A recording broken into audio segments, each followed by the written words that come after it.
Hello and welcome. Similar to Bilbo Baggins, in this video, I'm going to do something that I've put off for far too long. And rather than finishing this book, I'm finally finishing this series. So let's get started with my Lord of the Rings is the best, and here's why. Final entry.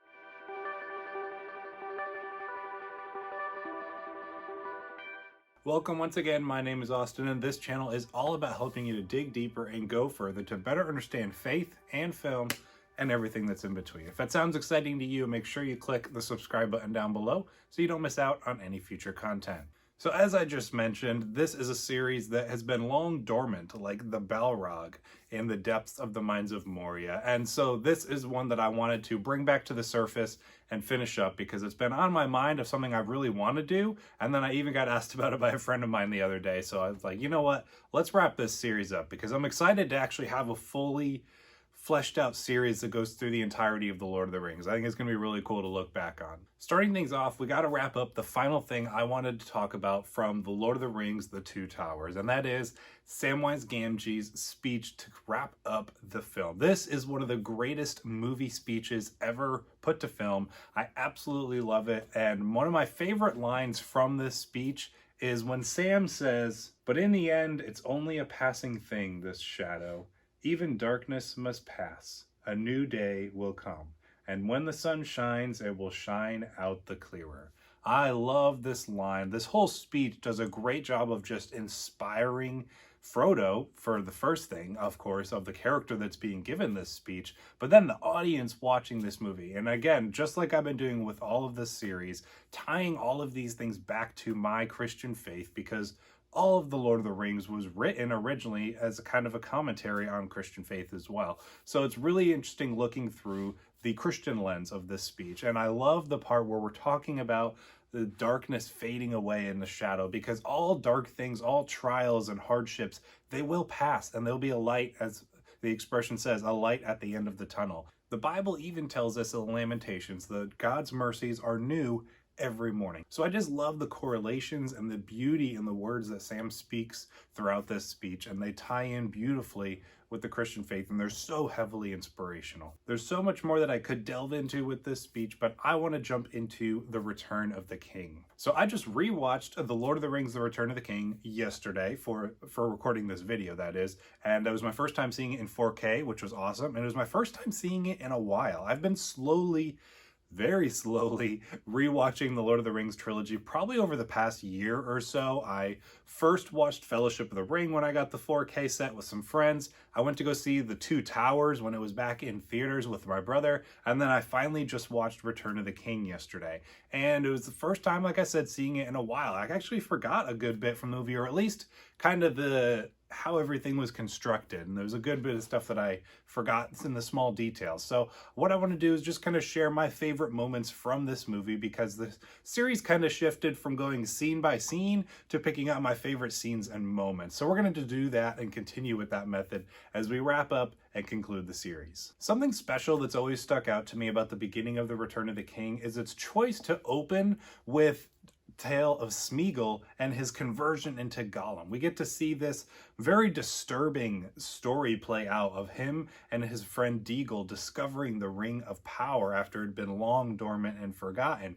And Deagle finds it and tries to keep it. They both fight each other for it, and Smeagol ends up killing his best friend for it. But there's so many things in this world that can corrupt the heart and the mind and make us do things we never would have thought we would have done. Jumping ahead a little further in the movie, we rejoin with Gandalf and Aragorn, who are with the Rohirrim and the Rohan back at Edoras. And it's been weeks, if not months, since they have seen or heard anything about Frodo at this point, and their hope is kind of dwindling. There's a lot of stuff happening that they're just not even sure if Frodo's alive and still on his way to Mount Doom. And though neither of them have heard anything, Aragorn gives this beautiful line where he just says, "What does your heart tell you?" And I think it's so important to remember that no matter what our mind, what our body, what the world tells around us, our heart is very much connected to the spiritual part of ourselves.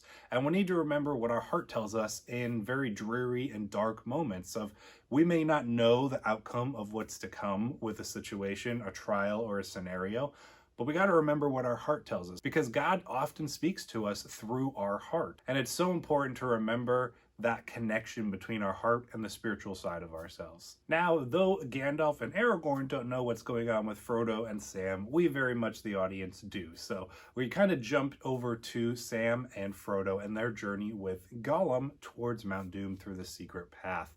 And what really jumped out to me this time in watching this movie is, obviously it's jumped out every time, but it jumped out to me in a different way this time, where Sam is willing to travel along with Frodo side by side with him, while Frodo walks hand in hand at many moments with Gollum. There's so many moments where Gollum drives a wedge between the trust that Frodo and Sam have for each other, and it's so incredible that Sam as a friend is still willing to walk alongside Frodo, while he at moments literally walks hand in hand with Gollum as Gollum guides them on their path. Obviously, we know Gollum's true intentions throughout this movie. It's so beautiful to see someone willing to stand up for Frodo, that being Sam, and walk alongside him. That, I think it's really something we need to do more often as humans and as Christians. There's so many things in this world that are not easy to just let go of. And so I think it's an important reminder to walk alongside with someone, being a regular encouragement and disciple and accountability for them to help guide them in the right path. Both Frodo and Sam are going to the destination that they need, but it's the incorrect path that they're on. And I think it's important to have someone walk alongside you who can hold you accountable and get you back on that right path to get you to the destination. As we kind of move towards the climax of the movie, Sam and Frodo have reached Mordor and Mount Doom, and Gollum has abandoned them for the time. Sam has rescued Frodo from the orcs and the goblins, and they're just seeing the absolute immense amount of armies that Sauron has amongst his ranks. And they're just, Frodo's overwhelmed. He's like, there's no way they can get through this. And Sam says this beautiful thing, which is probably something I would say as those little positive steps along the way. And he says, well, let's just get down the hill for starters. And sometimes we get overwhelmed by these big, daunting tasks that are before us, and we forget that it just takes little steps here and there, breaking it down to manageable chunks of, let's just get down this hill for start. Let's start with this hurdle, then we'll move to the next one, then we'll get through this trial, that tribulation, all that kind of stuff. So it's so cool to just see Sam, even in this immensely overwhelming environment that death is almost a certainty of, let's just start with this little step here, then we'll move to this step, and then this step. And it's beautiful. I love Sam. Sam goes back and forth with me of being the hero of the story. I love the way he just encourages Frodo and knows exactly what to say at the right time. And as Frodo and Sam finally reach Mount Doom and start ascending to the door to throw it into the volcano, this is probably one of my favorite moments in Return of the King, where Frodo just is absolutely spent. He cannot go any further. And Sam recognizes that he can't take the ring himself. He has to be there for Frodo as well. So he says, I can't carry it for you, but I can carry you. And I think there's a beautiful correlation to that moment in the movie and our own lives. We as a people can't just take a burden off of somebody. That's just not something within our power. Obviously, sometimes we can't in certain ways, but not often.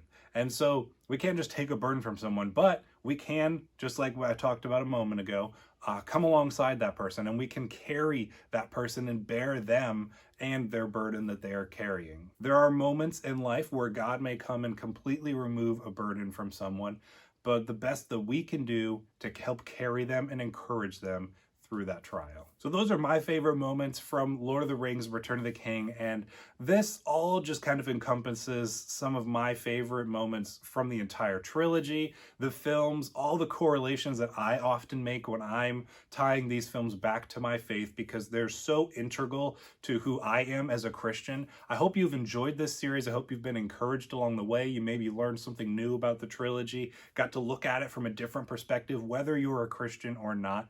I love these movies. I adore them. And I'm so happy to have gotten through this trilogy and this series, because these movies are so special and unique, and I truly do consider them the greatest movies ever made. And that is why Lord of the Rings is the best. Thank you for watching this video. Thank you for checking out this series. I do have a full playlist on the channel going through each and every entry in this one. I think it ended up coming out to 15 or so parts. So I hope you enjoyed it. If you want to go back and watch them, feel free to do so. I would love to have you join me in the comments down below, sharing your thoughts on the trilogy as well.